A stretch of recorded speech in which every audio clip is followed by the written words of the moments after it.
देखो, एक घोटाला तो मिड डे मील का है और इसमें करोड़ों रुपए का घोटाला है।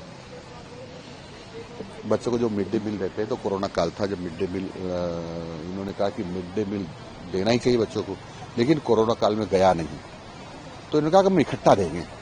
तो इकट्ठा देने के लिए इन्होंने निविदाएं आमंत्रित की। निविदाओं में कॉन्फेड भी आया, तो उन्होंने कॉन्फेड को आउट कर दिया, जबकि भारत सरकार की एजेंसी किसी व्यक्ति की नहीं है। फिर कॉन्फेड को दिया, स्टेट गवर्नमेंट की थी। कॉन्फेड ने फिर दूसरे को सबलेट किया, फिर उसने तीसरे को सबलेट किया, और फिर ये सामग्रियां खरीदी गई। यानी जो नेफेड 50 रुपए किलो की दाल दे रहा था, उसको उन्होंने 75 रुपए किलो में खरीदी। इसी प्रकार से अन्य जो खाद्य सामग्री थी, उसी प्रकार से उसी रेशो में ज्यादा भाव में उन्होंने खरीदी गई, और एक बड़ा घोटाला। दूसरी बात, उनको ये कह रहे कि हमने वहां पहुंचा दिया है। कैसे पहुंचाया भाई? और वहां से लिखवा लिया गया, अधिकारियों के बारे को मिल गया है। कैसे मिल गया? 17 लाख से ज्यादा तो जैसलमेर में हमको पैकेट मिले, और उनका भी लिखा हुआ है कि विद्यार्थियों को प्राप्त हो गया है। तो साफ झूठा है, ये साफ झूठा है। यानी इन्होंने खरीदा नहीं, इन्हें पहुंचा दिया ही नहीं, और ये 1705 करोड़ का घोटाला है। 1705 करोड़ का घोटाला है।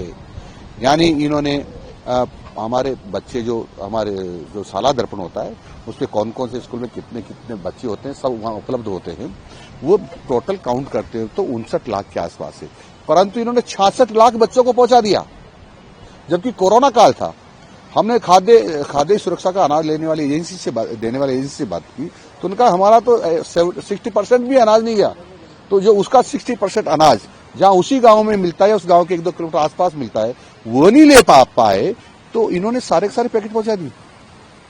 साफ जाहिर है, पर इन्होंने इनके समय में ही या इनके अधिकारी जांच करवाई, या मेरे आने के पहले जांच करवाई, उसमें ऐसे अधिकारी रखे ताकि उनको डरा धमका कर और जांच को गोलमोल कर सके, उनको क्लीन चिट ले ली। हमने कल उस जांच को विधानसभा में निरस्त करने की घोषणा कर दी है। अब नया जांच दल बना करके उसकी जांच करवाएंगे। मदरसों की जो स्कूल यूनिफॉर्म, मदरसों में भी क्या हुआ? मदरसों में हमारे क्या है कि इन्होंने जो शाला दर्पण पर प्रदर्शित है 1,30,000 बच्चे, उनकी इन्होंने इन्फॉर्म कर दी 2,08,000 बच्चों की। ये कागजों में है। अब खरीदी नहीं खरीदी, यानी घोटाला तो हो गया। ये भी करोड़ों का घोटाला है, करोड़ों का घोटाला है। ये कांग्रेस के राज में हुआ है। अब इसमें बड़ा आदमी शामिल नहीं हो, ऐसा तो हो नहीं सकता। हम तह तक जाएंगे, कितने से बड़ा कोई भी क्यों न हो, उसको हमारी जांच जमीन से भी निकाल करके लाएगी। कौन है वो जिसने घोटाला किया, घोटाला में शामिल है। कब तक जांच कमेटी अपनी रिपोर्ट? मैं समझता हूं कि उसे यही आग्रह करेंगे जांच से कि बहुत शीघ्र अपनी जांच रिपोर्ट दे। एक लास्ट सवाल, आप क्या स्कूलों के खिलाफ भी एक समान करने वाले सरकारी स्कूलों का? नहीं, मैंने कभी ये नहीं कहा।